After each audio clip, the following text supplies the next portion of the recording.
The following presentation is brought to you by Rangers Top 5 Superhero Toy and Comic-Con, featuring the Totally 90s Party, the return of RVT's Toku Music Video Contest, and Ranger guests galore.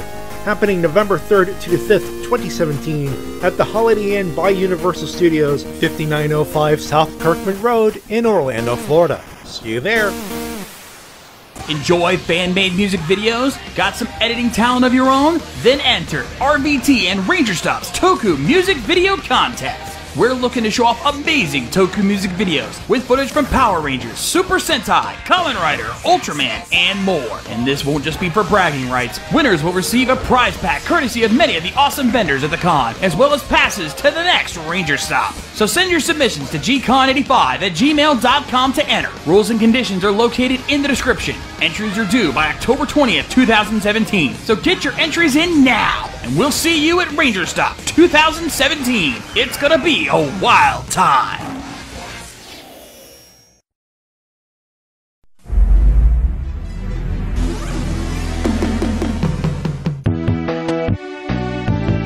This is a presentation of RVT Entertainment.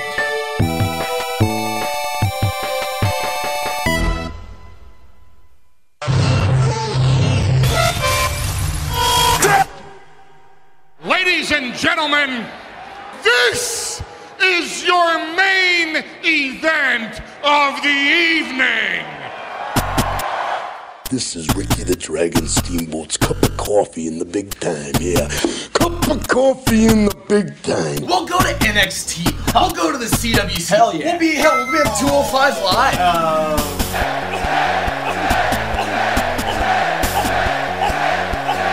I can truly say that I have the whole damn world in my hand. Goodbye and good night.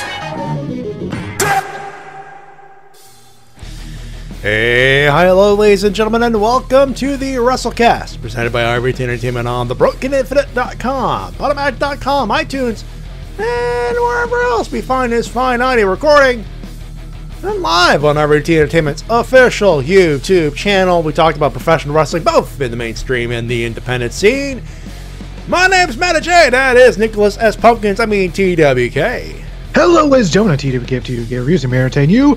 And down there in the chat room, we have some people like Devil, we got Dizzy, and of course, we got Shintar Curl, who's going to eat your ass like groceries.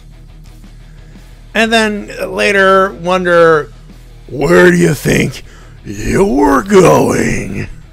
Bitch, Gordon. Because, you know, he is a bit of a bitch in real life. He is. He may as well be Squeak the bitch Scolari. Basketball reference. Wake up, bitch, you're my new best friend. No? It's been a while since I've seen basketball. It's been a while. One of my favorite movies, I'm not going to lie.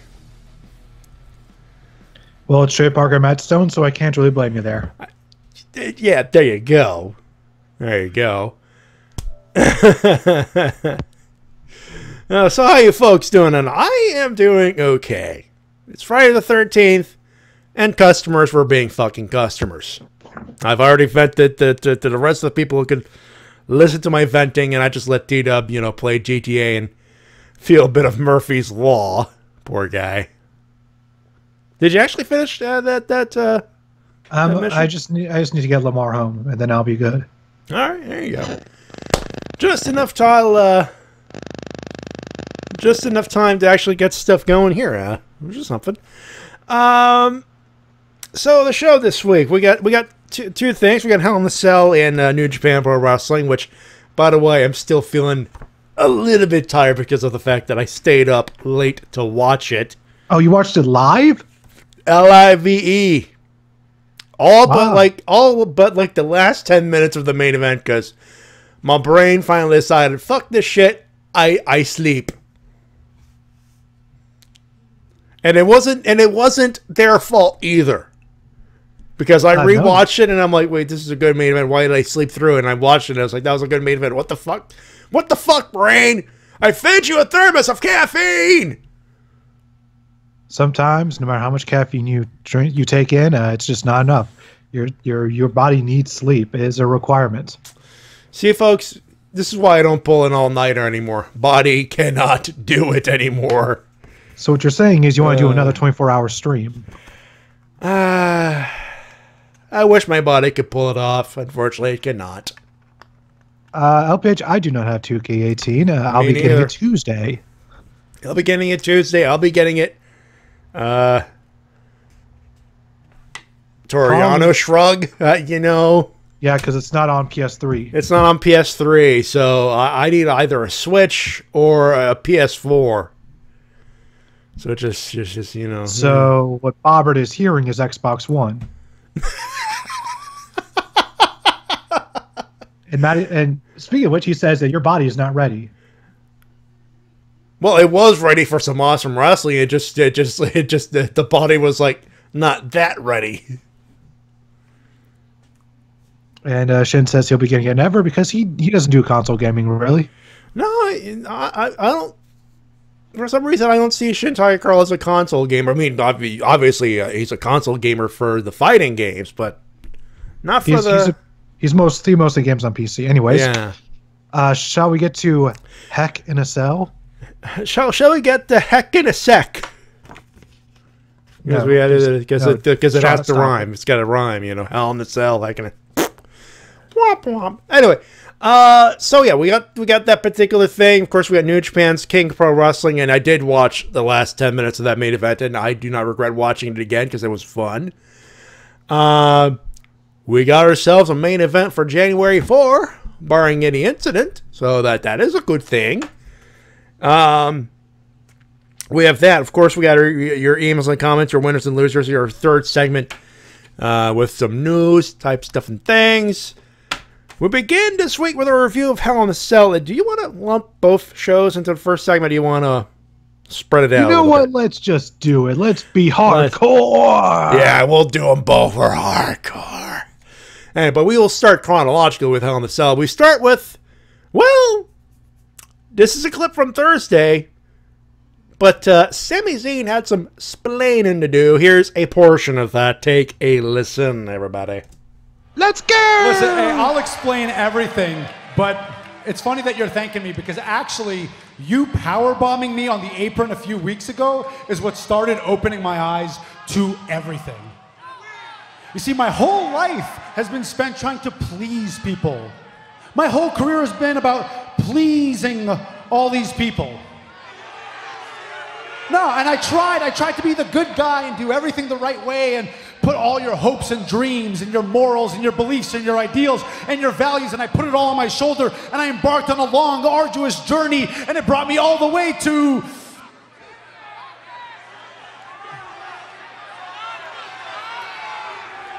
mediocrity. It brought me to mediocrity. Meanwhile, Kevin Owens, my counterpart, became the Intercontinental Champion. He became the Universal Champion. He became the United States Champion. But that's okay because I get to sleep at night.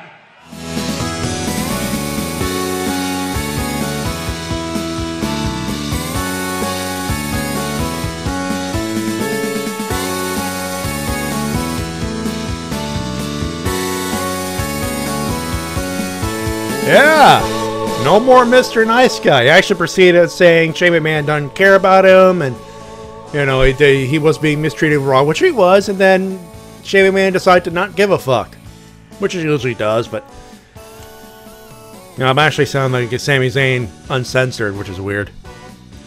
But yeah, and then he hugged Kevin Owens, something we haven't seen in quite some time. Ladies and gentlemen, Steen Jericho on a WWE television program. No tag team in the world is safe now. Usos are gonna oh god, Usos are gonna die. Whoever the tag team champions are following whatever's next is gonna die. Yeah. Oh, I mean, whoever's got the tag straps, watch the fuck out. Oh, and Shintaro points out that Sami and KO are the best couple in WWE. Well, they've been the best couple in the indie scene, so it only makes sense, you know. Considering the fact that when we first saw like the door for the dressing room, it said Kevin Owens and Sami Zayn on the dressing room door, and then Pugsley immediately went, "Guys, they're married." No. And then we all just started running with it because yeah, they are. They're road wives. Technically, they do travel together A lot. a lot. They are technically road wives. So, you know what, Pugsley? If you're listening, you're not wrong. You're not wrong. What a generic. Oh.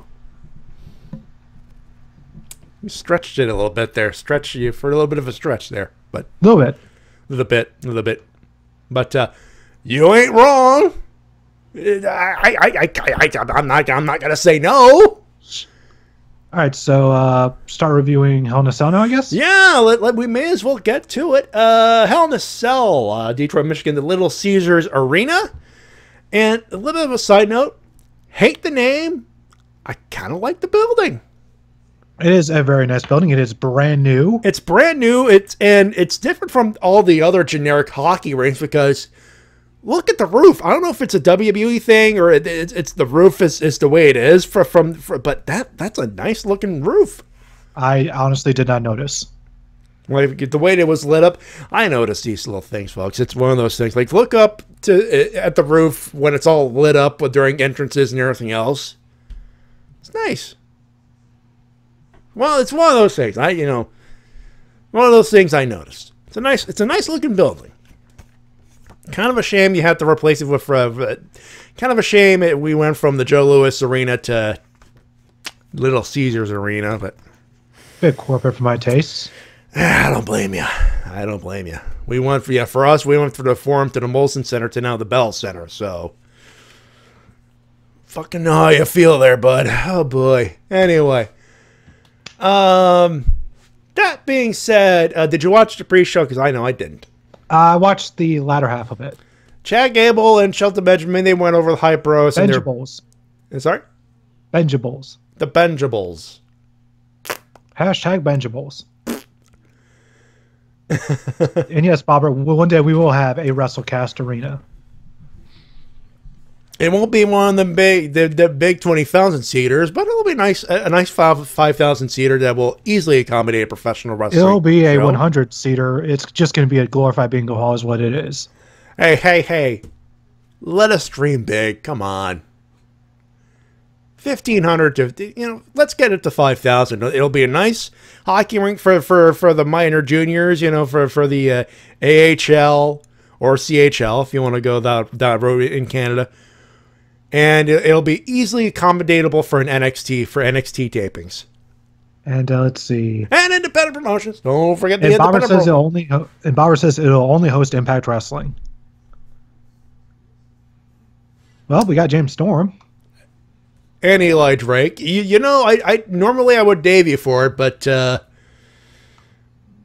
I'm not going to dave you for it. And that's got a decent roster there. Anyways, this was a very solid match, and Benjables won. Benjables won, and they're keeping the build up for the eventual split, I guess, or their heel turn or whatever. Seems like it. Like it's barely there, but it's there. On to the show proper, and ain't kidding. We're starting with the big fat cage, folks. It's you Hell in a Cell for the tag titles. Usos, A New Day, and Kofi was on the outside. It was Biggie and Xavier Woods. And oh god, they're running with it in the chat, and the arena will only serve Eli cakes. Yummy, yeah. Yeah. Anyway, match of the night. I would definitely say so. This was an instant classic. That was a great, brutal, without being TV 14 brutal. Yeah, lots of blood, but it was still absolutely bonkers. They saw the PG filter and going, okay, we could follow the rules and still have a good match. And guess what? Holy crap! And yeah, Devil Pogo Stick. Yeah, people got murdered. You see that? The New Day locked one of the Usos in a kendo stick prison. Yeah, that was a thing. And also Xavier Woods getting just destroyed by kendo sticks while handcuffed. Oh, that was probably the only uncomfortable thing. But I'm like, I should not be watching this. Also, the death of many Francescas. Yeah. Upside a head or two. But, no, this was an awesome match. Love the story of the match. And Usos going over on this one. Yep, and that's how the feud ends for now. You know, they had a truce on Tuesday, and I almost said Thursday, but they had a truce on Tuesday, and they had the truce oos on Tuesday, and it was a good match. 22 minutes, solid effort from both guys. They made every minute count. They made it count. They made every single minute count in this match. Yeah, not a wasted motion. No, that's what happens when you got four dudes in there. There's always something going on, and you know, when you got four guys in there whose sole goal is to make sure the damn match is good, guess what, folks? 9 times out of 10, they do it. There you go. Next up, Randy Orton. He RKO'd the fuck out of Rusev. 11:40. This was an okay match. Yeah. Not a fan of the outcome. Yeah, not well, it's Ruru eating another pin on pay-per-view. I mean, it was a solid effort, but you could tell these guys were going, oh, fuck. Can somebody look up Rusev's pay-per-view record? Just see what it is. Oh, it can't be good. It cannot be good. If it ain't even, it's definitely on the losing side. I would by imagine now, so. anyway. I'm sure there's got to be a way, maybe there's a way to track it on Cage Match. There's got to be a way. Anyway, someone actually did the math because Cena had such a record, and they did a thing with Roman with the same thing. So it's got to be possible. Next up, I will say though, there was an ending sequence where Rusev reversed an RKO attempt into the Accolade, which was nice. Which I thought would have been a cool ending, but then no, Randy Orton reversed that into an RKO anyways. So dude, tap out. That was too good. You know, keep yourself doing something for a while. Anyway, next up, this was originally a U.S. title. Was originally one-on-one AJ Styles, Baron Corbin, but during the pre-show, they added Ty Dillinger to the festivities. It was turned into a triple threat match. Good idea. It went 19 minutes, 20 seconds. Another good idea. By the way, I thought I recognized the singer for Baron Corbin's song. It turns out I did. Say what? The singer for Baron Corbin's song. Yeah, I know who the singer is. It's Tommy Vexed. Huh. The ring does not. The bell does not. The name does not ring any bells. Blech. In 2008, he was a part of the Snot reunion tour. He toured with them for a couple years. Oh, okay. And most recently, when Ivan Moody was in rehab, he was with Five Finger Death Punch. Oh, okay. The guy's been around the music business for fucking ever. One of those utility players, I would assume. Essentially, although he has been in his own bands, he's just been around. He's literally just been around forever. Kept in practice. He's got excellent vocals, great live presence. So it's great to hear him a part of a WWE theme, and the theme for your new United States champion. Yeah, Baron Corbin took the win, stole it from AJ, pinned Ty Dillinger, which, yeah, but Baron Corbin proving once again that he's got less heat than Enzo Amore when you think about it. Let's keep it that way. Yeah. U.S. champ, first singles gold for him. Actually, ever. This is his first belt. Yeah, it's his first belt in WWE, and I feel he has definitely earned it. He definitely has. No, I'm not denying it. Yeah, this was a pretty good triple threat match. Mm-hmm. Some nice fake out moments, and in the end, Baron Corbin winning the way a dirty heel would. Again, 3 guys who went out with a goal saying, hey, let's have a good match. And guess what? They had the time to do it. Let's make a good match. So there you go. Next up, Women's Championship. Charlotte Flair versus Natalya, who was the champion. It went to DQ. It was an alright match, but the ending was a bit odd because Natalya was in control, and then while in control, she got herself disqualified, which is a bit odd. Which is like weird because she was in control. What happened was they went to the outside. Natalya's been working Charlotte's leg, for a setup for the sharpshooter. And she was on the outside, and Charlotte did the sympathetic heel. She went up top, and then, or sympathetic face, went on top, moonsault from the top rope onto the floor. Natalya moves out of the way. So obviously Charlotte's feeling the leg, selling the hell out of that leg. Great sell of the leg, by the way. And then instead of going in there and making her tap out, no, steel chair. Fuck your clean victory. Well, there's something I just noticed. During the whole build-up, they were bringing up the fact that Ric Flair was going to be there live. But at no point did we see Ric Flair ringside.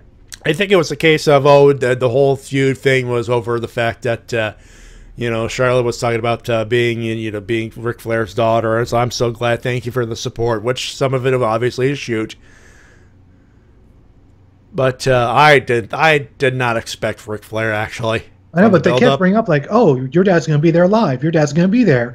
And he wasn't there. So it's like, why include that in the build-up? Just leaves me so confuzzled. I guess I think they were trying to say he'll be watching live. I guess they were trying to get. Obviously, that was lost in translation. Anyway, yes, he was watching live on the WWE Network for just $9.99 a month. You cheap bastards! No, WB cheap bastards. So wait, so Flair don't get a free subscription? Probably nobody. Wouldn't surprise me. Cheap bastards. Next up, I feel the bad. greatest title defense in WWE history. Stop pushing Jinder Mahal. Seriously. Never. What the fuck? Dirty win with the Singh brothers interfering. No, and you're putting this fucker over. It was a clean win. Fuck that. It was interference. No, it was a clean victory. Jinder worked over Nakamura's leg and knee, ended up stomping the fuck out of it, threw Shinsuke into the turnbuckle, hit him with a cross. 1, 2, 3. Clean victory. T-Dub, your boy is ruining Shinsuke Nakamura. I don't care. Your boy is ruining Shinsuke Nakamura.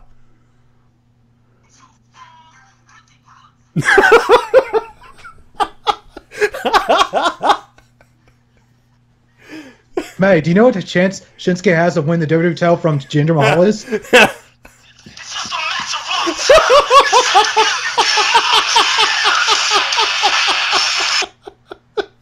So I heard that, right? It's like, no chance. True. True. He's no longer a boy, but for the purposes of this podcast, not OSW. And I will say, this match was well put together. They told a story. They went out there to tell a story. They told it very competently. True. And they gave Jinder Mahal a clean victory, which he needed. That's not a clean fucking victory. I'm sorry. What part of it wasn't clean? I mean, he didn't cheat to win. Yeah, but the Singhs showed up, played interference. Yeah, but then they got thrown out.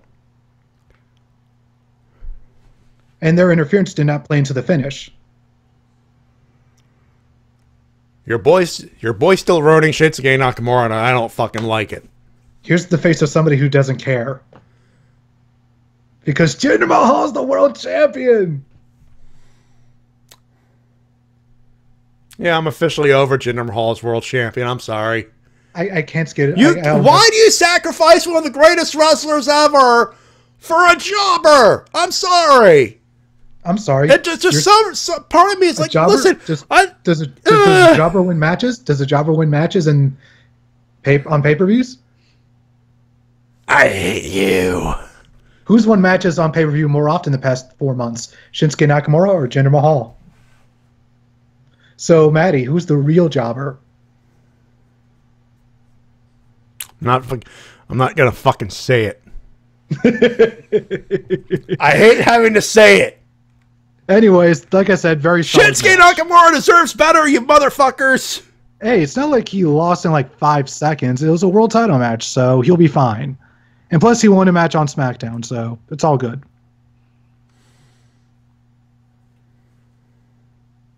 Sentai Master in the chat said it best. T-Dub, you're a jobber. Anyway. Speaking of that, Bobby Roode.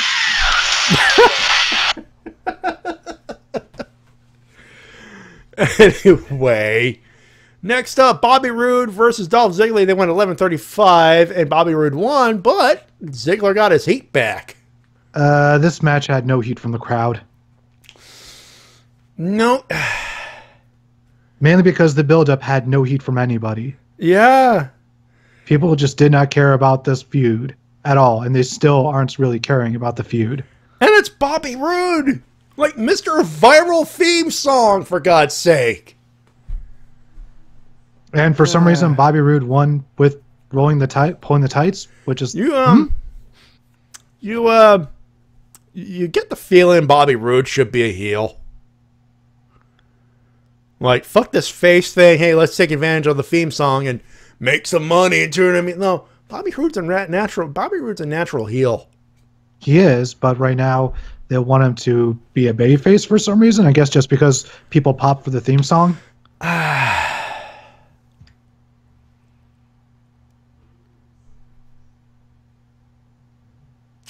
I don't like it. Don't worry, he'll be a heel by WrestleMania. I sure as shit hope so. Anyway, main event of the evening, Falls Count Anywhere. Matty, what'd you think about Ziggler's new theme music?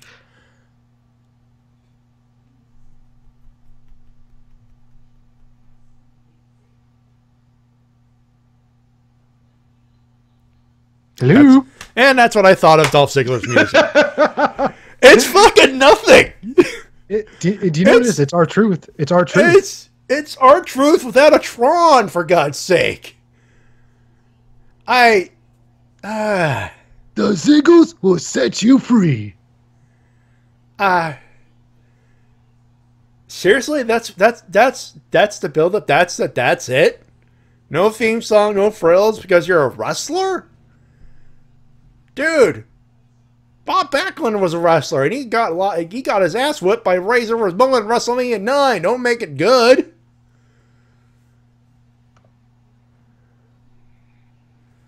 I choose not to get this new thing he's on. I'm sorry.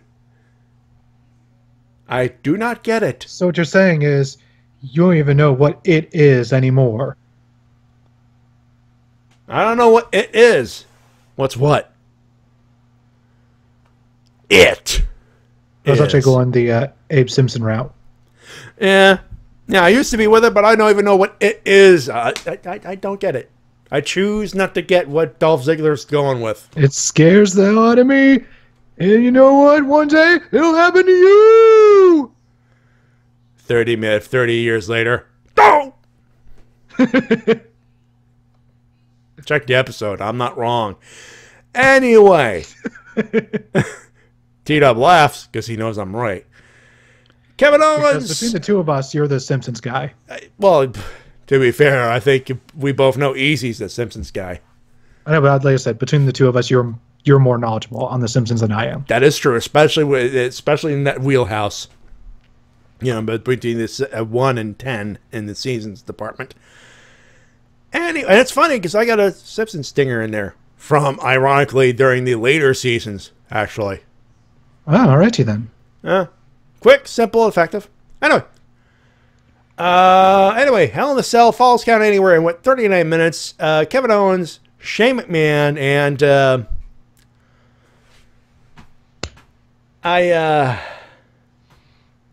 I mean, it wasn't bad. This was definitely a very solid match, made even better by some of the spots that they had, especially when they went up to the top of the cell and just scared the shit out of everyone. Like these guys, they were up there for a solid 10 minutes, something like that. Was it 10 minutes? I thought it was maybe only 5. It felt like 10 minutes, and it was only like 5 or 6 or 7, but oh my God. It definitely felt like an eternity because these guys, I mean, one snafu on that thing. Whoever put that cell together that night, give them a raise. Give them a fucking raise. Raise is right. Jesus Christ. We've seen what happens when that cell goes pop. It winds up with a tooth upside someone's nose. And the fact that that's the boss's son up there. In front of his kids.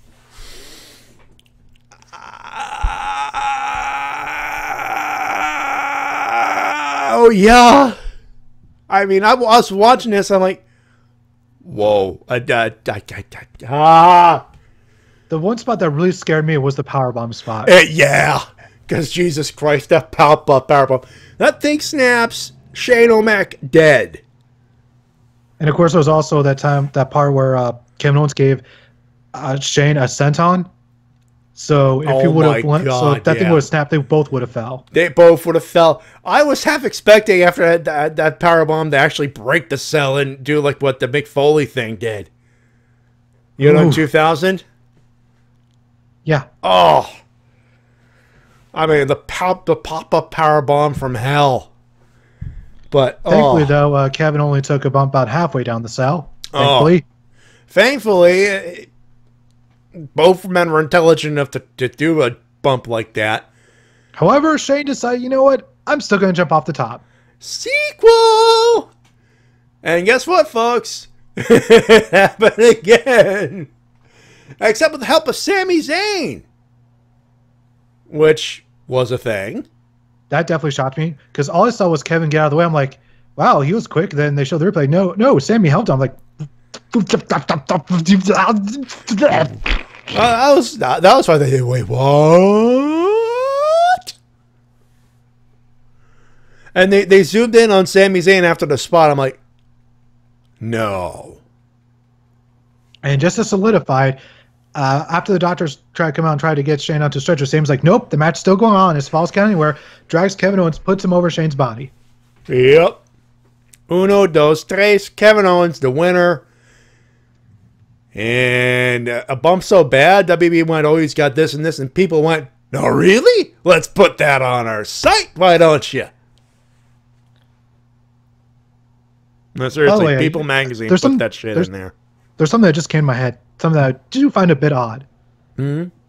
No matter what the language of this native country is, they always count in English for the referee counts. Yeah. Because it was a sport with the rules in English. I know, but you'd think that in different languages, to better communicate to the people, they'd use the native language. But it's always English. It's always English numbers. Yeah. Also, Devil Pogo stick in the chat. Kevin Steen versus Shane O'Mac was a death match. Yep. That sounds about right. Also, Tokusatsu Gaming fan in the chat earlier, when it comes to the It thing, he wanted to quote Epic by Faith No More. It's it! What is it? It's it! What is it? Anyway, that's the show. Holy shit. No, not this show. Not this show. That was Hell in a Cell show. No, that was the show. That's the show that we just reviewed. I'm conflicted with this. Because a lot of people were giving this the thumbs up. This is the best WB pay-per-view this year. I put up a poll on the RVT Twitter account. Let me just check the results right here. 1 second, please. Because I believe last time I checked it was mostly positive. Yeah. Let me just go through here. Go in the RVT Twitter. I kind of wish there was just a tab for polls, like with likes and media and all that. Oh, yeah. That would make things a lot helpful, and I wouldn't have to just scroll through all the tweets. And we don't even tweet that often on the RVT Twitter. Just gotta wait for it to load. Okay, there we go. Oh, there we go. Here we Thoughts go. on Hell in a Cell and Let's see. 6% said bad, 19% said meh, 26% said okay, and 48% said good. So overall, people walked away with good thoughts, and Yeah. I know exactly why. because the advertised match is delivered. the advertised match is delivered. Even those outside the cage were okay. The filler were just that filler. So even some of the bad is overbalanced by just some of the good shit. Yeah, I would definitely say this was much better than No Mercy. By a mile. Easily by a mile.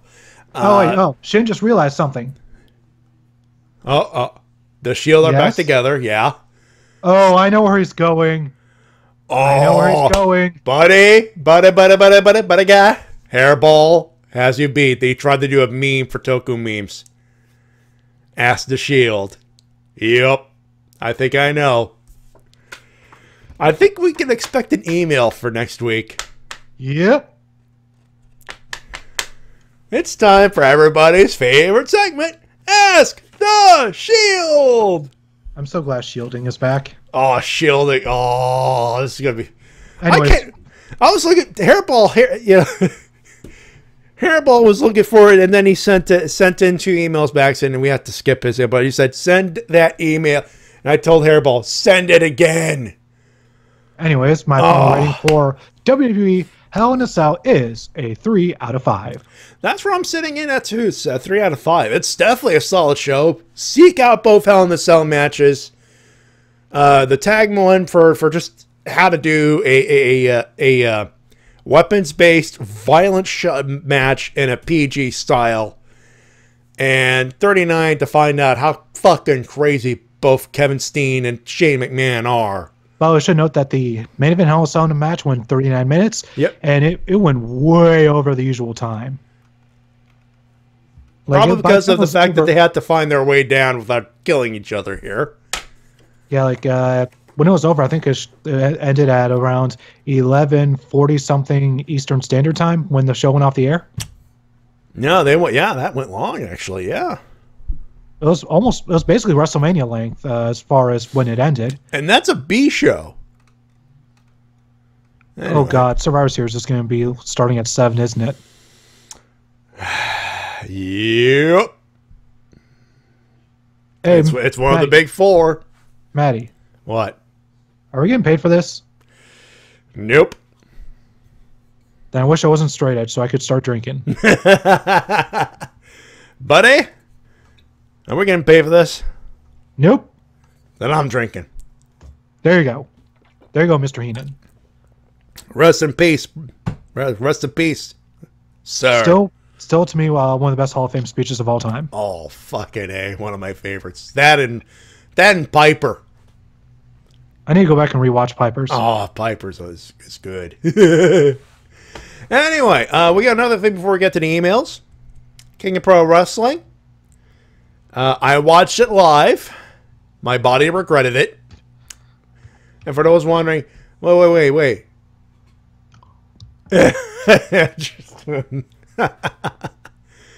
Hey, Matty, weren't you working? I was like, nope. Thanksgiving Monday. Oh, wait. Shin Tiger Curl in the chat. Are we getting paid for this? Nope. And I'm Jose Canseco. And of course, the evil Reverend in the chat. I'll drink for you, teed up. Oh wait, I'm out of rum. Shit. Bum. Anyway, King of Pro Wrestling. They're at the Ryogoku Sumo Hall in Tokyo, Japan. And I watched it live. My body regretted it the very next day because I was just, ugh. But, yeah, no regrets from a wrestling fan standpoint. This is a good show. Oh, yeah, this is good. This is a good show, man. We saw the return of Daryl. Daryl's back! And Fale looked like he saw a fucking ghost. I was like, hey, didn't I fuck that cat up? We have. By the way, Daryl got married. Daryl, yeah. Good for him. Yep. Is that Yano Toru stole another one from Minoru Suzuki. Yep. And stole the never open weight title. One thing I love is that Suzuki tried playing Yano's game by trying to tie him up. But And then if they were referees doing the ring out count. They were at 18. Ding! Running the ring. Ding ding! I win! Yano Toru! Where's the belt? Belt's mine! Nah! He stole from Minoru Suzuki. This guy. And then Suzuki decided to beat the shit out of one of the Young Boys all the way to the back. Oh my god. When is this match happening? Will there be English commentary? And shut the fuck up and take my money. Matty, I'm going to tell you exactly when this match is happening. Wrestle Kingdom. Like, this is Wrestle Kingdom build-up right here, because this has been building up all year. They have. This, especially at G1 when Suzuki lost to Toru Yano. Oh. And I hope that Toru Yano becomes the never open weight champion. That would make me happy. That would, he'll get the shit kicked out of him, but Jesus Christ, this is going to be, I'm looking forward to it, man. And of course, so we also saw who Roppongi 3K turned out to be. It's the former Tempura Boys. Show and Yo! The Tempura Boys, the Roppongi 3K, and guess what? They won! By the way, they got a junior huge heavyweight champs. They got a pretty good pop when they returned. They got a good pop. They look good. They wrestle good. And it looks like Rocky Romero's going to be their director. Or manager if you want to be a little on the technical side, but we'll run with director. Yep. Hey, I'm not going to be as critical as Don Callis. Don Callis. He was just taking a shit on everything, man. Well, he is the color commentator. It's kind of his job. Yeah. He's got to be critical. He's got to apply all the critical thought in the world. Scrutinize everything except for Kenny Omega. Oh, he'll screw Kenny Omega. I'll tell you that much. Oh, we'll get to that. Long and hard. Anyway. Yeah, this was a really good high-flying match. Yes, with all the flips. It was. Yes, it fucking was. And Ricochet took the fall. They went to the back. He had a thing, and he said, "Thank you for the fans. Thank you for the coach." He's going his to NXT, contract ends officially at the end of next week with Lucha Underground, because season 3's done. His contract's done. Then he's got 90 days after that. So he's showing up at NXT TakeOver, isn't he? Rumble. Takeover at the Rumble. I would not put it past Hunter. Well, he's been signing all the hot free agents, and you don't get a hotter free agent as far as juniors go right now than Ricochet. Oh my God, who do you put him against in his first match now? Doesn't matter. Guy that smooth on a WWE schedule, holy crap. Someone's gonna... Tokusatsu Gaming Fam says he watched the second half of King Pro Wrestling but didn't watch the first half. You should, because even if the tag matches, some of them are not as good or maybe filler. Some of them are actually pretty good. You'll find some entertainment value. But before we get to the next filler tag match, we have KES, War Machine, GOD tag team titles. Yeah, elimination match, 3-way dance style, ECW 3-way dance. The GOD got eliminated first. They were not happy about it. They were not. They beat the crap out of Hanson and Rowe because fuck your couch. Fuck your couch. I guess, I don't know. Essentially, that's what they were saying. Fuck your couch, War Machine. Fuck your couch. Indeed. Thank you for the Ditch Chappelle Show reference. You can buy another one, you rich motherfucker. Anyway. And of course, KES picked up the scraps, and with that, the victory. Yeah. And this was overall a really fun match that was just full of all of the brawling. No, this was the, hey, fuck this technical shit, let's just beat the shit out of each other match. Pretty much. And of course, as with all multiple person tag matches, the rules were very loose. Yeah. Ref was Tiger Hattori, so he's usually loose when it comes to that shit. Well, I'm glad the Chappelle Show joke when I got over. Next up, yes, it did. Yeah, next up, the not too sweet. One sweet. E.T. The finger thing, you know? Yeah, it's called the one sweet. One sweet. Fuck, you know, to quote Marty Skrull, if they get cease and desist, he quits. That's fucking hey, man. Anyway, Bullet Club. By the way, during the entrances, Kenny Omega went to one sweet Don Callis. Don Callis popped the two sweet, and Kenny's like, no, can't do that anymore. Oh. And then Callis is like, am I going to get us into trouble? And then Kevin Kelly said, you're probably going to get some letters.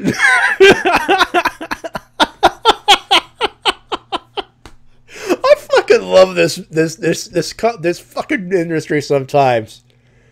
I'm like, and you know, WCPW, I was watching Loaded while I was setting stuff up, and the opening segment, Stu Bennett comes out. Of course, it was an opening promo. Marty Skrull, he was talking about how he got the belt and everything else, and people are going, too sweet. And he goes, what? Too sweet? What? Too sweet? Well, you said it, not me. Yep. And Stu Bennett, the former Wade Barrett, comes out, and of course, right after the Prestige comes out, he did the Joe Hendry would want a rematch and all that stuff. GM comes out, Stu Bennett, he goes, "Oh, I like the Prestige. I like him, but how do I put this? I'm afraid I've got." And he points the mic to the crowd. "I've got some bad news." So does the crowd. Note, the crowd said it, not me. Not me. So don't send me a cease and desist. Crowd pop. You see, the more WWE try to bury people, the more they bury themselves. This is what happens when you try to kill something when you try to stop something viral. Oh, did you see Being the Elite this week? No, I haven't. Oh my god! You need all the things that happened, especially at the end. The shipping wars have begun. I need to see this thing now. Yeah, and it involves the team right here, the Luxury Trio. The Luxury Trio, and obviously they're building up the next match between Kenny Omega and Yoshihashi for the U.S. title, which I think is happening here in the United States on the Global Wars tour. Yeah. Also, Colt Cabana versus Toriano. That should be a hilarious match. Y'all who are fans of comedy wrestling just cream their pants. Just saying.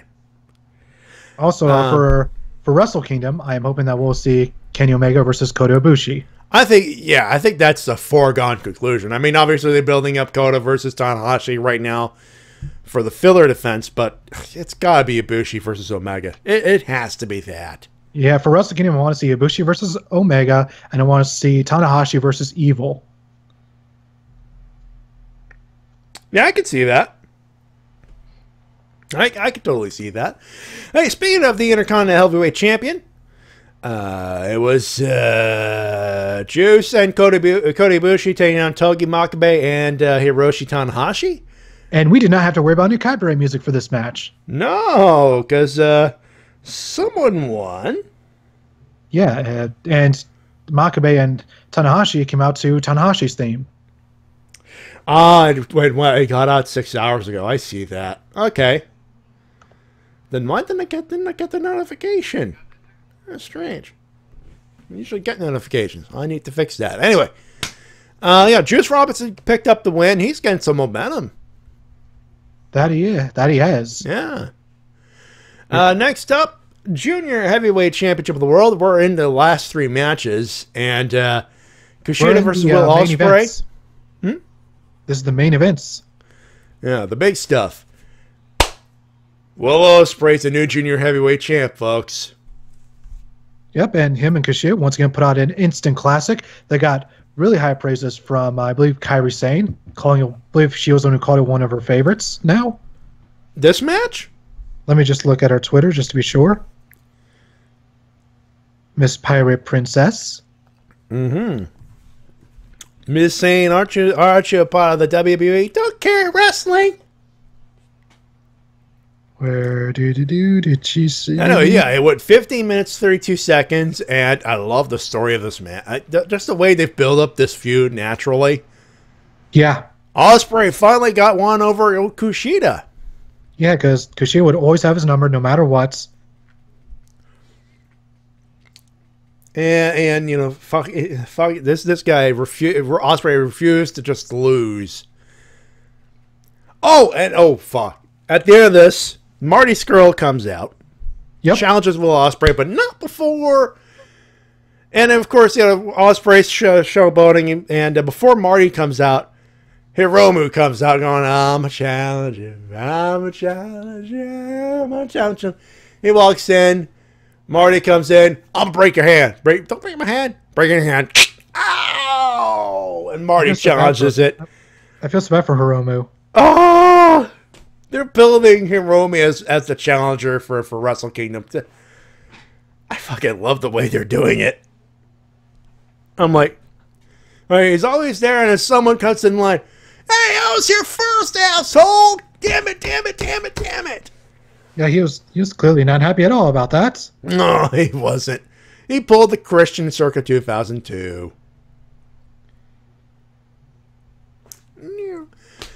Anyway, great match. Next up, another great match. Naito versus Ishii. Winner to be the gentleman who made events to Wrestle Kingdom in Tokyo Dome on January 4 as the challenger for the Heavyweight Championship of the World. The winner was Naito, 23 minutes, 56 seconds. Yeah, I believe these two matches are basically foregone conclusions, but very good nonetheless. This is one of those things. Yes, we know it's happening. Let's just give them a good fucking match for you. And this definitely was. It was a hard hitter too. Love the spot where, you know, it's the spot where, you know, Naito would throw a dude outside, is about to do a dive. The dude gets out of the way, and then he flips up, lands on his side, going, does this thing, you know, the thing. He places a fist. I was like, I'm chilling. Beat that 10 kilo. Naito said, fuck your 10 kilo. Beats the fuck out of him. Yep. Fucking love that not having spot. any of Naito's nonsense. Ishii was like, fuck your 10 kilo. Fight me.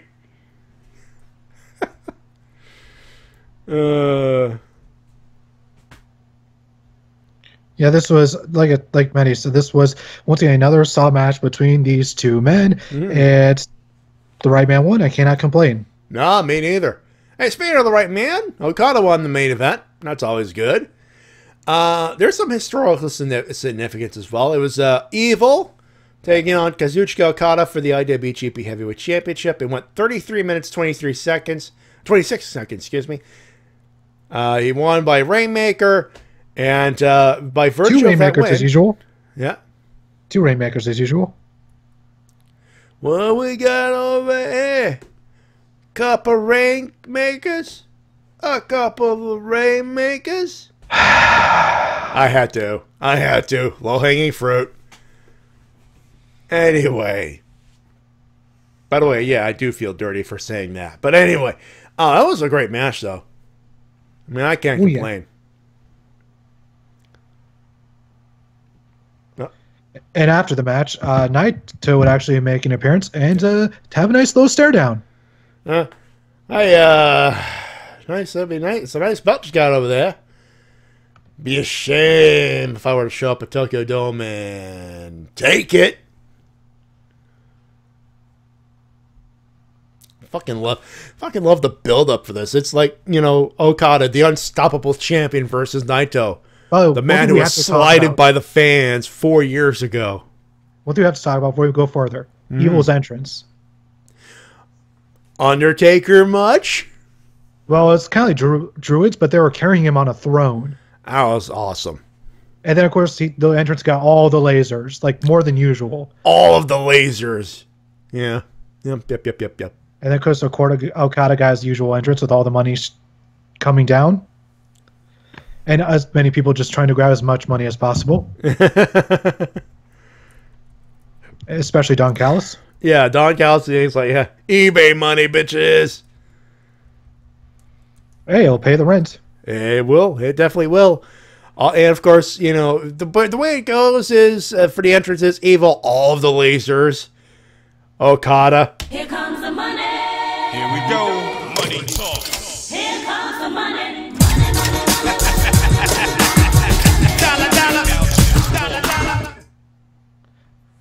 I can't wait to see what kind of entrances we're going to have for Wrestle Kingdom this year. Or next year, I should say. T-Dub, is it January 4th yet? It'll be January 4th soon enough, Matty. That's not soon enough! Seriously, like, Kenny Omega usually has something pretty cool for his entrance. Earlier this year, I should say, fuck. I know, it still feels like it's been a while. But yeah, he did the Terminator thing, and Okada Omega 1 was this year. I fucking know, right? Feels like Feud of the year. The entirety of Okada Omega 1 happened at the beginning of this year, and it's definitely winning Feud of the fucking year at this point. Yeah. Because of the fact that it started this fucking year and got epic hard and fucking fast. Yeah, I can't wait to see what Kenny Omega does for his entrance next year, I should say.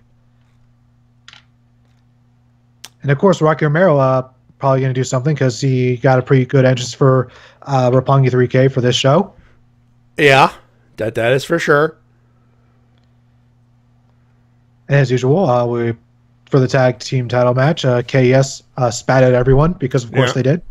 But one thing we forgot to talk about was the fact that Guerrillas of Destiny jumped up from behind during their entrance. Yeah, the KES would come in, and they're all tired. Of course, you know, they decided that Tama decided to pull what he pulled with fucking Toru Yano. I was like, hey, where's my opponent? Shh, be very, very quiet. I'm hunting Yanos.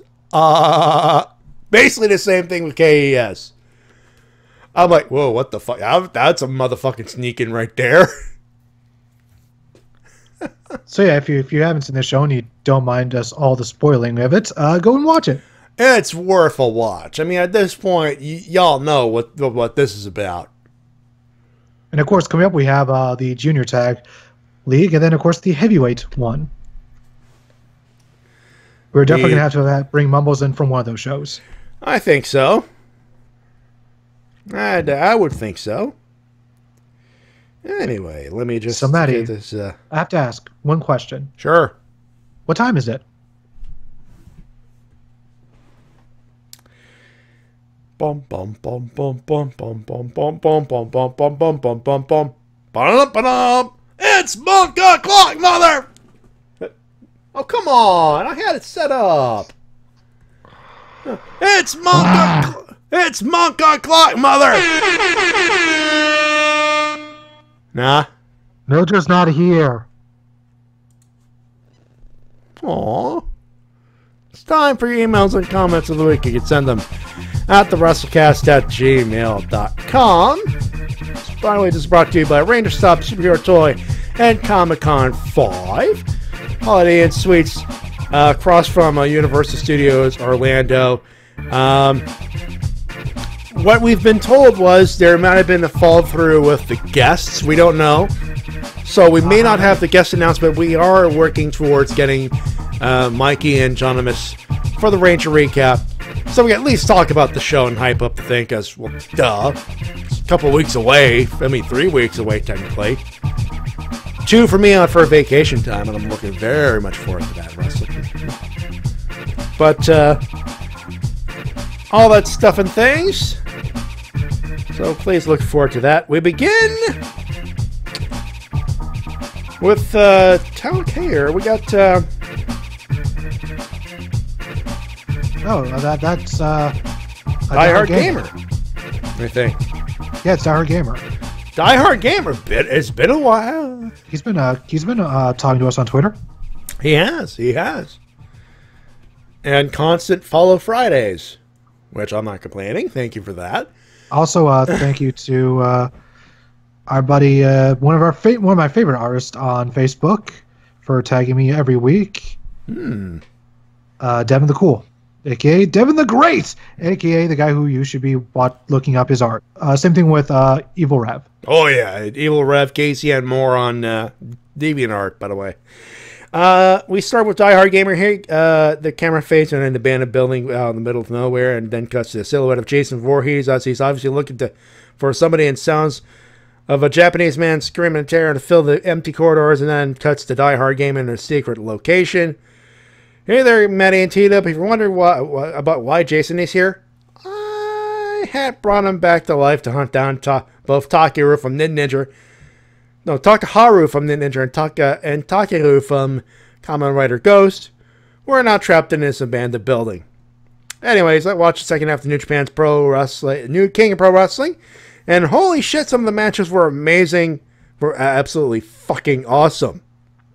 Match of the night was the main event, Kazuchika Okada vs. Evil, with the semi-main of Naito and Ishii being very close second. My god, those two matches were just absolutely amazing. That's why they're semi-main and main. Guess what, folks? New Japan, they know their shit. They know they put the best match of the night last. Because they know it's going to fucking knock it out of the park. Anyway. Also, congratulations to Will Ospreay for becoming the new junior heavyweight champion. Bayley from WB competed at the Nintendo World Championships and was eliminated from competition, never failing to get the highest score in balloon fight. Oh, we'll get the Bayley. Poor girl, but we'll get the Bayley. Trust me. Ugh. Winners and losers. Losers, Electronic Arts for putting Loot Crate boxes in Star Wars Battlefront 2. Just because Overwatch can put Loot Crate boxes, don't mean that good companies like 2K, EA, and Warner Bros. Can. I just Stop with all the loot boxes. It's getting insane this year. Seriously. I just hope that gamers are intelligent and smart enough not to fall for that bullshit. Dolph Ziggler for being Dolph Ziggler, and WB for firing Jamie Jacobs. We'll get to that in the third, I'm sure. Sorry? Oh, yes, we will. Fucking A. There's some bullshit there, folks. Over a fucking selfie? Anyway. Yeah, over the selfie he took with the Bully Club and uploading to his Instagram. Winners, New Japan Pro for his very awesome King of Pro Wrestling event. Watch the first half. Some of the stuff is actually good. The Toru Yano match will have you in stitches. Bayley, because it's Yano. Bayley for participating in this year's Nintendo World Championships. Will Ospreay for becoming the junior heavyweight champion of the IWGP. Kazuchika Okada for an incredible match against Evil, and Tetsuya Naito for an incredible match against semi-main at King of Pro Wrestling. Now let's go see if Jason found Takeru or leftovers yet, shall we? Camera pans and cuts to Jason, who just so happens to find leftovers and catches him completely off guard by dunking his head in a pool of liquid nitrogen and smashing his frozen head against the wall. Then he continues on his way to find Takeru from Ghost. You mean to tell me he still hasn't been able to find Takeru yet? Don't tell me he became a ghost again. Ugh. Looks like Jason's going to have to wait for Takeru until after the ends of the Heisei Generations final are done. Oh well, might as well give Jason a new playmate to have fun with. It's a bun. and camera pans to Troy from Power Rangers Megaforce and Super Megaforce being dropped in an abandoned building before the camera fades to black. Someone tells me you don't like Takeru and Takaharu. They're Die Hard. Someone tells me you don't like them. Anyway, on to the next one. It happens to be our good buddy T-Dub.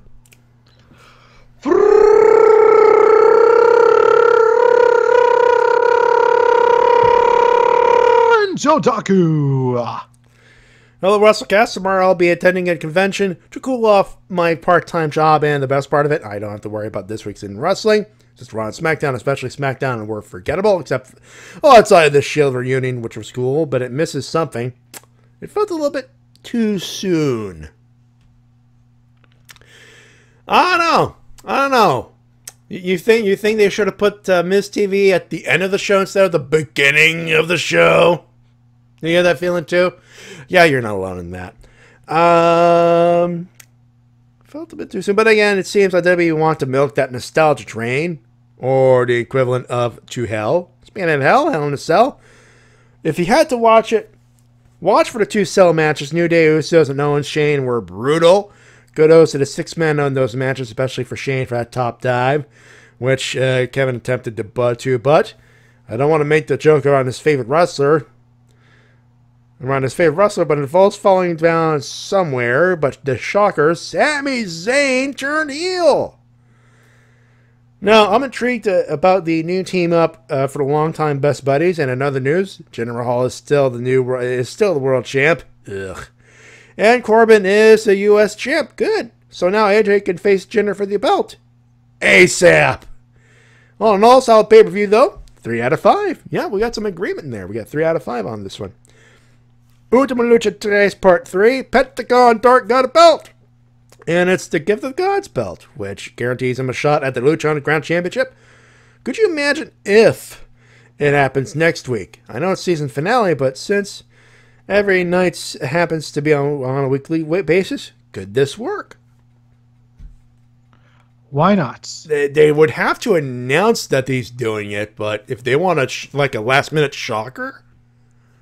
Yeah, like all of a sudden, hey, by the way, congratulations, boom, Prince Boom, I'm winning the Lucha Underground title. But it's time for somebody to receive a unique opportunity. Aha, they could pull off that twist. I know it's season finale, but could this work? Also, a sexy star beats a bloody Taya in a latch Luchadores standing match. And we got the new trios champions, the Mac and the Brothers of Wars. Congrats, dudes. My body is ready for the last night. You know what? I'm doing laundry tonight. I am doing the catch up on Lucha Underground. I'm watching the Ultima Lucha tonight. I need to catch up. Winners, Baron Corbin, who finally got a belt in the main roster transition. Kalisto, a new Cruiserweight champion. At least he's in his element, but I guess it'll be short term to build up heel Enzo. Please don't screw the pooch. They will. Pentagon Dark is a new Gift of God's champion. He'll be close to get the main belt. Arms will be broken. The 2 Hell in a Cell matches was good to watch. All men deserve a can of Coke, and Kevin Steen a can of maple syrup.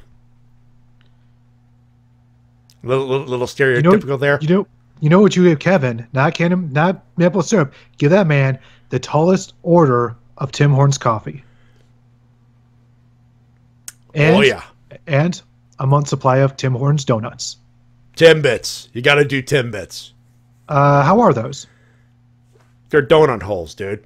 Oh. You know how good donut holes are? Yeah. Multiply that by 3. That's how good Timbits are. Okay, I need to get to Canada sometime soon. You do. I may not ever by the way, speaking of Tim Hortons, suck it, Starbucks. Kushina's favorite coffee, Timmy's. Saw that on Instagram. I marked out. But if I end up in Canada, I may not ever want to go back. So, if you guys don't hear from me after I eventually head for Canada, don't be surprised. Just make sure your legal affairs are in order, my friend. Oh yes, totally legal. Oh, yeah. Yes, yeah, of course. Yeah. And Bobbert, I need to catch up, but he can't cut the mustard. Puns, he's got them. He's got them, folks. Oh, I like that one actually. That was a good one. Yeah, that was a good one. Losers. The fact that Jinder Mahal wins clean against Shinsuke Nakamura. Vince has to be trolling us, and I'm not done with Vinnie Mac. Neville doing an Austin on WWE, hence the reason why Kalisto replaces him to take on Enzo. On the other hand, it was for the best as he carried the entire division since his heel turn. Jimmy Jacobs for being fired for a selfie with the Bullet Club. A selfie! Keep in mind that some of the WWE wrestlers own scenes out appearing on Being the Elite and weren't punished for that. Seriously, the company is petty. And they want to sign Conor McGregor and Ronda Rousey? Damn it, Vince. Oh, that time I hit the bed. By the way, Conor McGregor, forget it. Dana White said no. That is unless Conor McGregor can negotiate his way out of his contract. He's got the money. I don't know if he's got the pull, folks. That's the thing. Yeah, I think Conor McGregor is essentially set for life after his fight with Mayweather. Yeah, and he may not want to rock the boat. He still just wants to kick an ass or two. And if he wants to do that, it ain't going to be in WWE. Well, it could be in WWE, but it ain't going to. Let's put it this way. If you're that rich, you're not taking bumps for a living. OSW review during the WCW arc.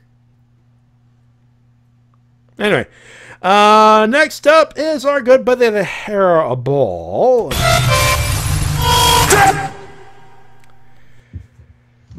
Camera shows the entire crew of Dark Mortimer, Red Van Winkle, Raven, Roberta, and the Fat Boy in the warehouse. Rip, my lord, they're searching for the crate as we speak. Fat Boy, have you found anything yet? Fat Boy, we ain't found shit. Matty, all of all people should get the reference. Spaceballs. Moving on. Rip, while we keep looking, here's your thoughts on Hell in a Cell. Video plays. Well, that was something. The current Jerker Hell in a Cell was brutal, and D's Nuts emerging victorious. As we speak, there's a party going on down at the Kiwana Stowe, emceed by Shin Tiger Curl himself. And we fought right away much of the night for the third pay-per-view in a row, but for these two teams. But wait, Sting had popped up and said, "Oh my beer bitches," because holy shit, that was war itself. Once they climbed, Fat Boy's heart was legitimately racing so hard. Rip thought she was gonna have to take him to the ER, and Sami Zayn heel turn out of nowhere. Overall, the show was bookended by two awesome Hell in a Cell matches, and the middle was what it was. Rating 3.5 out of 5. You know what? That's probably the best way to keep it short for our review. Actually, two great Cell matches. The middle was what it was. Essentially, yeah. I mean, nothing bad, nothing inherently bad, nothing inherently good. Just it was. At least it wasn't like Dog Kennel from Hell bad. Fucking A, right? Yeah. We have both seen worse, I think is what we're trying to say. Oh, so much worse. Like, oh, fuck yeah. Fuck, we've seen worse this year, so. Yeah. Kendo stick on a pole match in 2017. I know. Wait, what? Anyway. Raw, apparently Neville walked out and Kalisto beat Enzo. Yay, Cruiserweight title lives again! And apparently Jimmy Jacobs may have been fired because Bullet Club and the Invasion Up for being the Elite garnered a legitimate C and D. Oh, and Rip goes, "Oh, we'll deal with Vince." But apparently Cornette inadvertently flopped out little Corny during a Pritchard show. I didn't want to talk about this. Oh, God. Hairball, you know we're not gonna. Yeah, apparently. I don't want to talk about Cornette in his little Jimmy. Yeah, folks, it happened, and I don't want to. I've seen the picture, and I do not want to see the picture again. Thank you. I thankfully have not seen the uncensored picture. Oh, I was literally just looking at wrestling news stuff, and it right there, bam, Jimmy Pete. What the fuck? And Shin says that he's still insane after seeing it and that there's no going back for him. Shin. One. Wait. You were sane before the incident? And two. Relatively speaking. And two. I know I want my sanity back too. And then there was also the argument he got into with Santino Marella. Oh my God. I saw the video. Cornette, are you okay? Do you need a big giant burger again? Does he need a room with padded walls? Anyway, winners. Usos, New Day, Steen, and McMahon. Holy shit.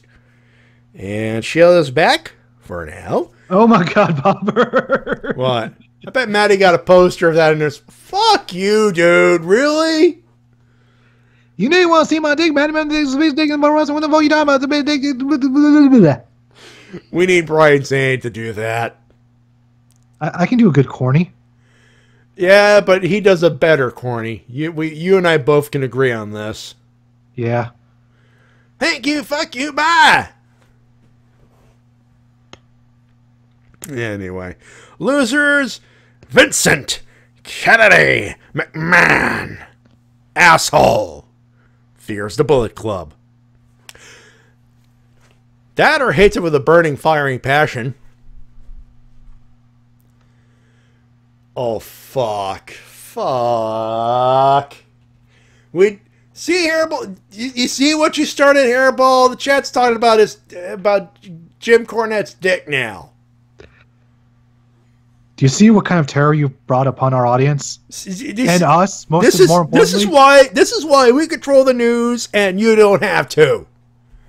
This is just. By the way, I can tell you, if Hairball shows up in the chat, I'm Daving him. Yeah, and yeah. By the way, you could take me up to it. Remind me on Sundays. I know he shows up for the shit. Hairball's getting a day for that. Fuck's sake. By the way, LPH, the question is not Jim or Maddox. The question is, whose dick is bigger, Jim Cornette or Batista?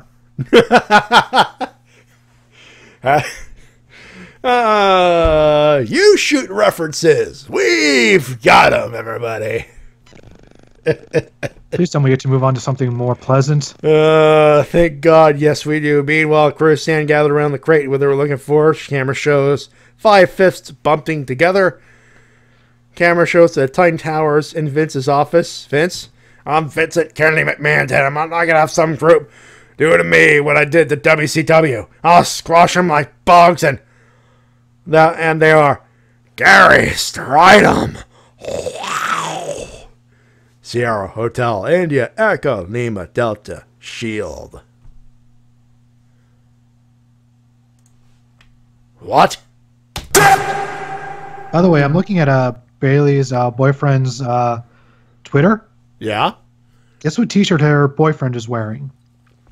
Biz Cliz? Trevor Banks.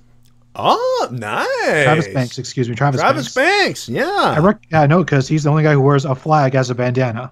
That's true. Yeah, and last up, hey, Bobbert.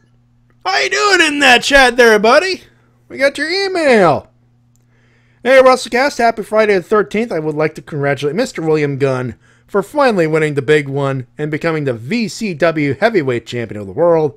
And congrats to the former champ, Brandon Scott, for holding that belt for 671 days. Go ahead. I'm not a fan of Billy Gunn winning. I wish it would have been a VCW guy. Honestly do. That and just Billy Gunn's really, really old. Like, really old. Hey, Billy, how you feel? Oh, it doesn't matter how you feel. And I'm trying to go about this the best way possible because I really like VCW, but I really think that Benjamin Banks would have been a good choice because he was pretty over with the audience. He had a gimmick that people liked. He was. I'm just going to finish this up because I don't want to put you in a bad mood over this, you know. I'm not in a bad mood. I'm just a little disappointed. I don't blame you. I was expecting him to hold it as long as Dirty Money's 906-day title reign, which is the longest in VCW history. Can you confirm that, by the way? Yes, but Dirty Money had it for a fucking long time. Yeah, 2 years. That's what? That's almost 3 years, isn't it? And Bobbert says, the young 54-year-old. Look at that young strapping buck. I really do hope that this means that because he lost the title, he could be heading to NXT soon. I would like that. That could be it. That could be it. That could not be it. That could just be me projecting because he's been on TV twice last year. Ah. Hey, you never know. You never know. Or at least until December to make it 2 years. But at least it was an impressive run, he was saying. The winner is Cameron Cole for retaining the ROW television title against JJ Blake. My loser is TWK for taking money from the handicapped people in his playthrough of Life is Strange. Trust me, I made the right decision. I stand by it. Ah, I stand by it. Well, someone's watching our game, crew. Yeah, we do have a few viewers. We usually get around 10 to 20 viewers per episode. And for those that watch each week, I sincerely thank you. Yeah, and we have fun doing it. Like, no, however, to be fair, we weren't feeling the first couple of episodes of this run, but the third one, I think we picked it up. Hopefully. The biggest problem with the most recent recording is my internet kept on derping up because last week my internet was really shitting out on me. Yeah. Thankfully, as you can tell by how you're hearing things now, everything is all good in the hood. So far, so good. You know?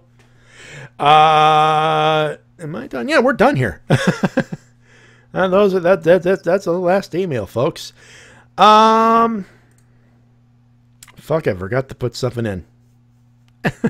Don't tell me you forgot bumper music. No, I got the bumper music. No, just because I forgot to put a particular ad in. But no big deal. Those are your emails and comments of the week. You can send them at the Wrestle-Cast@gmail.com.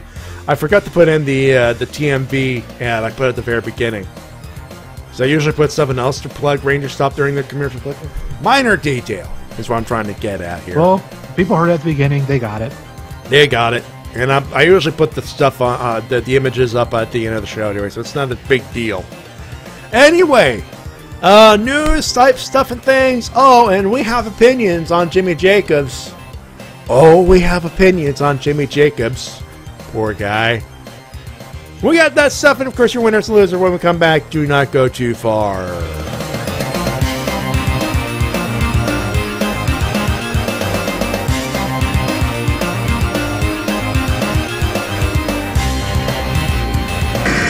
And now a word from our sponsors. Southpaw Regional Wrestling. Hey, watch out now because we got t-shirts coming for you. Everybody in the small towns we're coming to, watch out.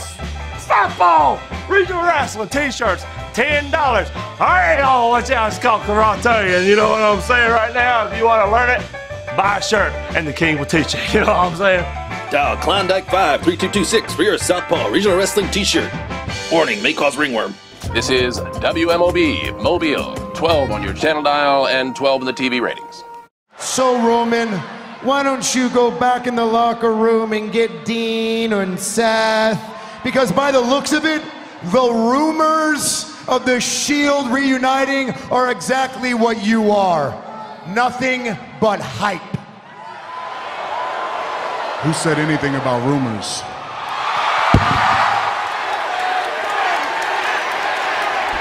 And Miz better hope the closing credits come soon, because the A-lister's in trouble. The tag champs are closing in on the Intercontinental Champion. Miz has nowhere to go. Miz is cornered. Dirty deeds.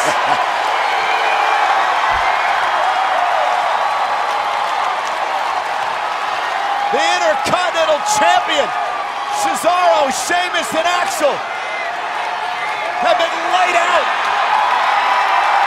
What a moment!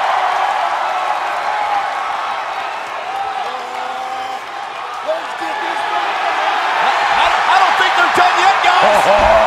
No, we're gonna see it! Are we gonna see it?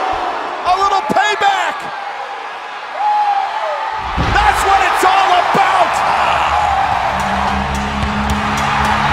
And the rumors appear to be true! The Sheild is back! There are no more rumors. Gentlemen, release the hounds.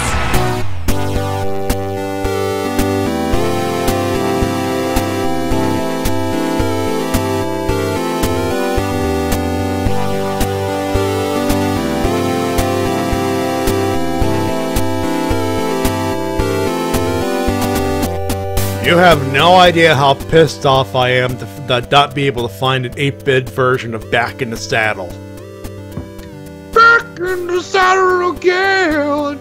Because I would, I didn't want to go a Back in Black for this, so that would have been appropriate, but Back in the Saddle was an obvious choice for this. But it does feel like the first time someone got powerbombed. Right back? I remember that shit. We're back here on the Wrestle-Cast, RVT Entertainment Production, BrokenInfinite.com, iTunes, Podomatic.com, podcasting places, and of course, live on RVT Entertainment's YouTube.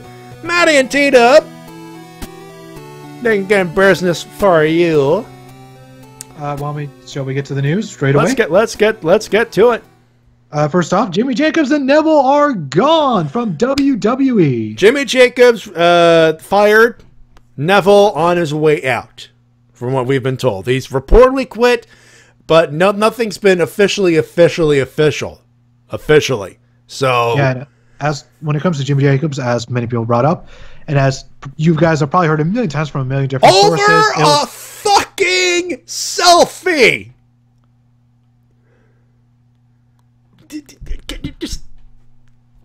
I like to quote Joey Ryan right now. Yeah. I wish one of my opponents would put me over as much as WWE is putting over the Bullet Club. I know. WWE is like cease and desisting everybody, and you're putting over the guys you don't want to put over.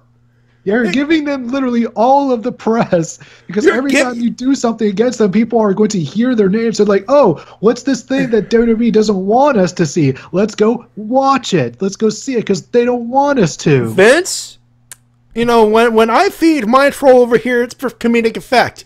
You're feeding the troll all the other eyeballs. How fucking petty are these guys? Jimmy Jacobs was writing some good shit for these guys. Yeah, according to actually one of the former writers for the company put out like a blog post, and he just put over Jimmy Jacobs. He was like, according to him, Jimmy Jacobs was like one of the best people they've ever had backstage. And you fire him because he took a picture with a couple of guys during the one time you didn't like it. Yeah, they are really upset over this invasion thing. Like, they were fucking around. That's literally, they were just a bunch of dudes throwing shirts at a crowd, and just because went, hell no, I got it for free. You got you. Here's, you know, the solution isn't fire everyone. The solution is, hey, how do we get people to, I don't know, watch our program? Not, hey, how do we sue these fuckers for using a hand gesture that's for a stupid little hand gesture? That you've essentially let them use for years, and so because of that, that's not really going to hold up in a court of law. You see, this is why Nintendo always goes after fan-made games, because if they don't, then they'll get fucked over in court. They do it now, not 5 fucking years later. Yeah. I mean, both practices are bullshit, but let's be fair here, you know?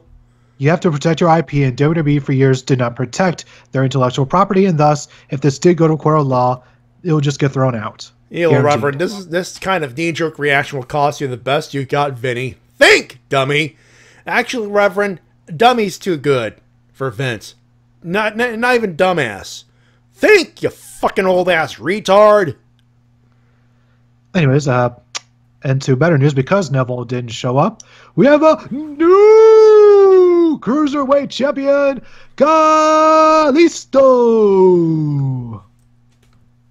To be fair, it got a decent pop. Yeah, and it happened, I believe, on Eddie Guerrero's 50th birthday. It had happened on his 50th birthday. More of a coincidence than it should be, but you know what? They ran with it. Good on them. And Ray gave it some props. Ray gave it the thumbs up, which is even better. He's not even with the company for what, 5 years? So that there you go. I think it's been like 3 years. 3 years, yeah. 2 or 3 years, something like that. By the way, apparently apparently Ray is done with Lucha Underground. Yeah. So maybe we could see him return to WWE in the future. Maybe. Also, I really hope that Kalisto gets a decent run with her belt. I hope so, but at this point, people are Shane.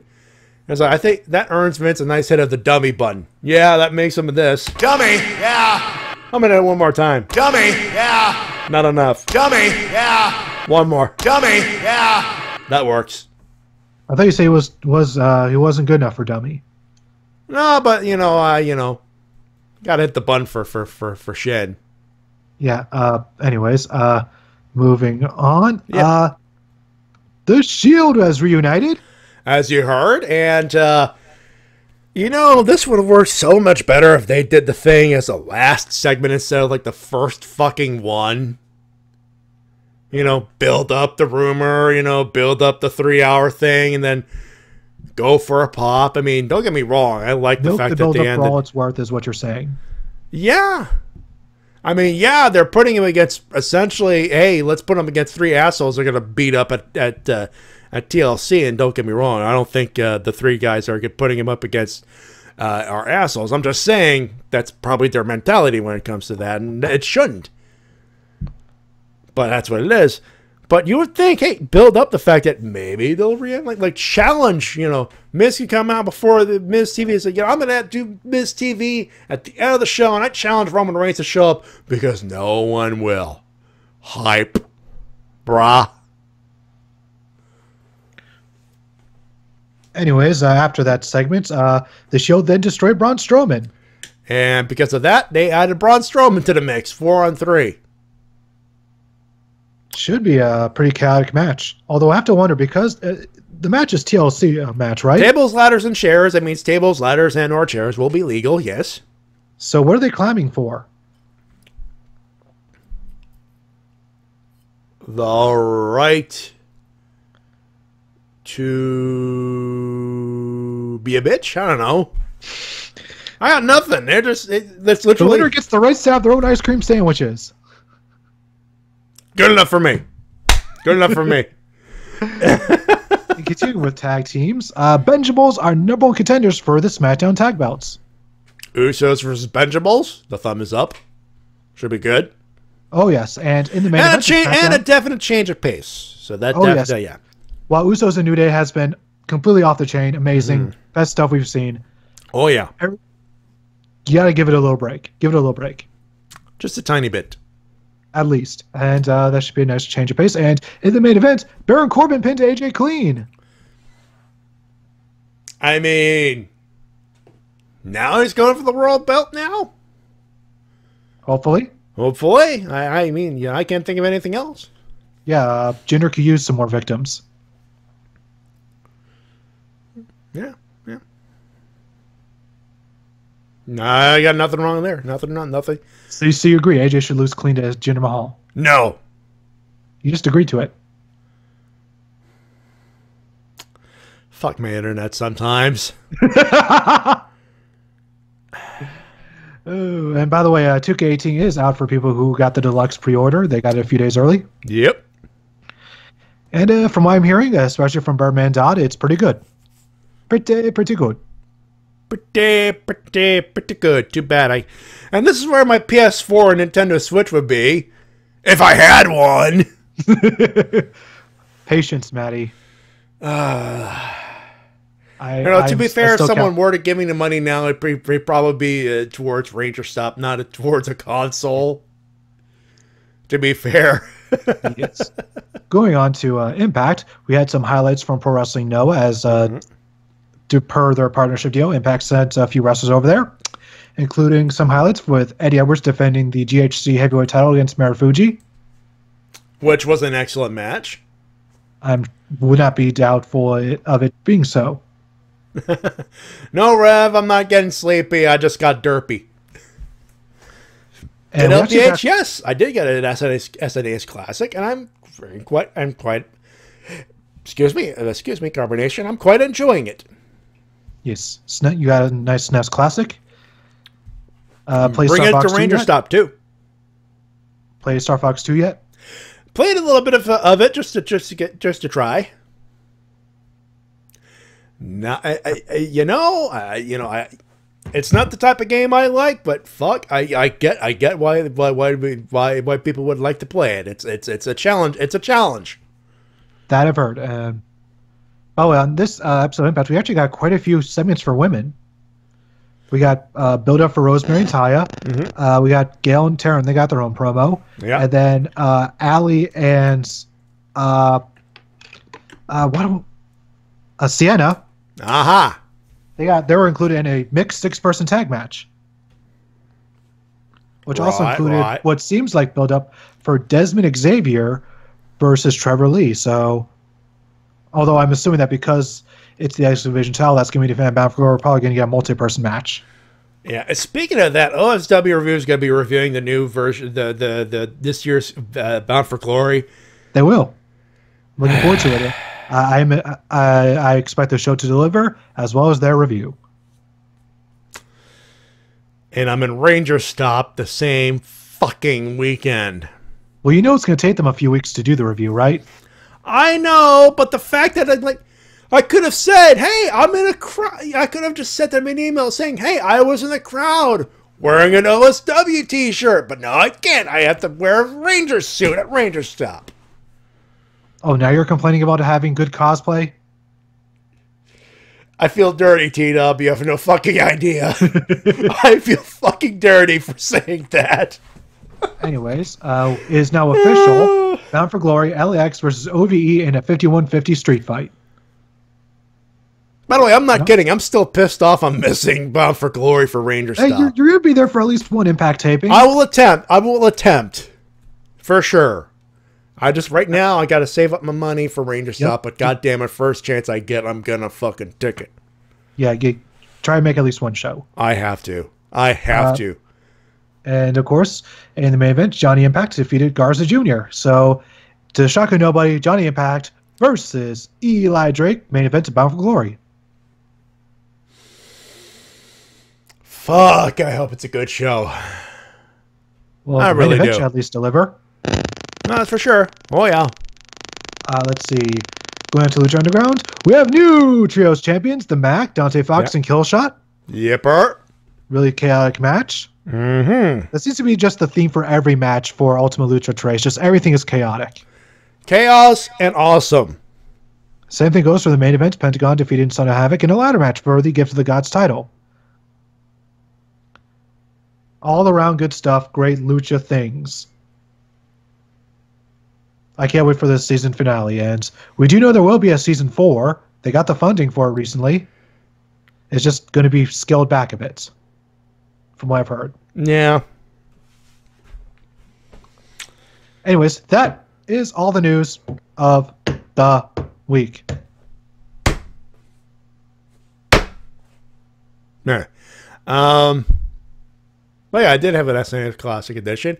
I actually played through Yoshi's Island. Oh, nice. Yeah, I already have the cart, and I played, and I only got to World 3 before life decided to interfere. So I'm actually enjoying just being able to plug it in and play it. I'm bringing it, and I know I have a couple of days before everyone else starts arriving. I'm thinking, get home, get to the hotel, chill out, go to Waffle House, do a quick run, and right after SmackDown Live, just play the shit out of the SNES Classic. After supper, of course. Anyway, winners and losers? Yep. Winners and losers. And let's do losers. T-Dub, what do you got? WWE for losing 2 major players in their company. First, Neville, then Mr. Jimmy Jacobs. Yeah, that's where I got it as well. I mean, over a fucking selfie? Over a hand gesture and a fucking selfie. This fucking fire Vinny at this point. Jesus Christ. Anyway, let's do winners. All right, winners. Bullet Club for always winning all the time. Even when they lose, they turn it into a win. 1 sweet me, brah. 1 sweet. Oh, fuck that shit. 2 sweet me. 2 sweet. Fuck the Fed. Also, winner to Lukagen for retweeting my tweet. And right now, it has 35 likes. Nice. So thank you, Luca. And for those wondering, the tweet is the picture you showed me earlier, right? Yep. Picture of the danger zone and fired up and all that stuff there. Yep, Phoenix Wright. Phoenix Wright. Yeah. He's talking to himself in his head, and he says, and I quote, "Time to fire up the afterburners and hit the highway to the danger zone." Lana. Lana. Lana! What? Danger zone. Anyway. For me, I Kalisto, obviously. An OSW review, Bound for Glory. That was a fucking good one, man. That was brilliant. They dropped that like right before the fucking pay-per-view, too. Dropped the Hell in a Cell pay-per-view? Yeah, right before the Hell in a Cell pay-per-view. Here's my night. Sunday. Tucker riffs. OSW. King of Pro Wrestling. A quick nap, then King of Pro. My body was not ready for all that awesome, but it hung on for as long as it could. As long as it could. It failed, but it held on. Anyway. That's the show, everybody. We thank you very much for tuning in. You got a new video coming out, by the way? Yes, I'll have a video on Silent Hill 4 coming out within the next few days. There you go. And I want to get it out as fast as possible right now because 2K18 is releasing this Tuesday. And y'all know what's going to happen once he's gets his hands on the new wrestling hotness. Oh, yeah. Of course, the new game crew is out, as Bobbert mentioned so eloquently earlier today. You can check it out here on our YouTube channel. Speaking of that, tomorrow, the Helmsmen with Tony Helms and the crew, they're going to stop doing the Jackbox Party Pack. They're doing other things, but you can still tune into the Twitch. Thinking about Bob. Yeah, last week they did some Halo Reach. They did Halo Reach, and you can expect video game awesomeness there. Sunday, Toka Ribs Live. We're back to a regular lineup, which is Q Ranger, Kamen Rider Build. We watched the first episode. It was awesome. Of course, we got Amazon, so you got the Ultraman, and you got the Dino Force Brave. That's going to be awesome. Monday, the last episode of Metricon Live, the Anime Human Combat chess match, the main event of the evening. I've been told it is epic, so you could go check that out on Monday. Tuesday, Riff Down with this handsome gentleman over there and his crew of people riffing SmackDown Live for you. Wednesday, the enemy within the TRPG. It'll be myself, the Shades, Mike Shell, Lady K, Biohybrid, and our DM, Mildred the Monk, for another episode of that. We're gonna by the end of Act 3, we will find out who the Black Cowl is, and it better not be a German 15th century version of Ric Flair. Just saying. And of course, we're back with another episode of Ranger Recap on Thursday. Where we're running down the first half of Ninja Steel, folks. We had a good Halloween episode this week, actually, believe it or not. So we're going to have fun with that. I'm going to go back on this pack pick for a bit and then hey, he's got work in the morning. Well, you have a good one there, Evil Rev. Bye-bye. Have a good night. And speaking of, that's it, folks. We're done. We thank you very much for tuning in. Of course, if you like this episode, hey, hit that like button, hit that subscribe button, and hit that little bell so you don't miss a damn thing we broadcast here on this particular YouTube channel. That's the show. We thank you very much for tuning in on behalf of TWK. Until next time, this is TWK Reviews. Don't need to work your gimmick. My name's Matty Jay, reminding you how professional wrestling supports your independent promotion as soon as possible. You know, C4's got a 10th anniversary is in November. They're doing Friday and Saturday at the same building.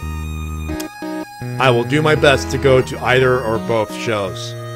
So, Wrestle-Cast may not be broadcasting twice in a row, but we will find a way to get that done. It may be late on the live portion, so I'll keep in touch. Money's still tight, keep in mind, but heads up. I will be getting my wrestling fill at the end after Ranger Stop. You goddamn right I am. Hey, thank you very much for tuning in. Have a good one and have a safe one. Bye bye, everybody. Bye.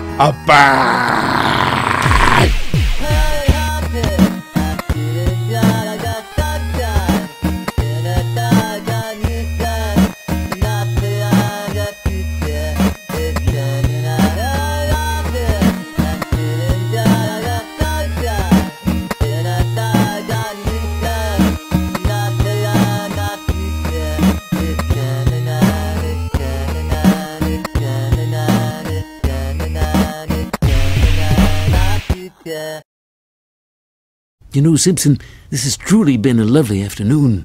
Release a hound. Isn't that cute? He thinks he's a peck.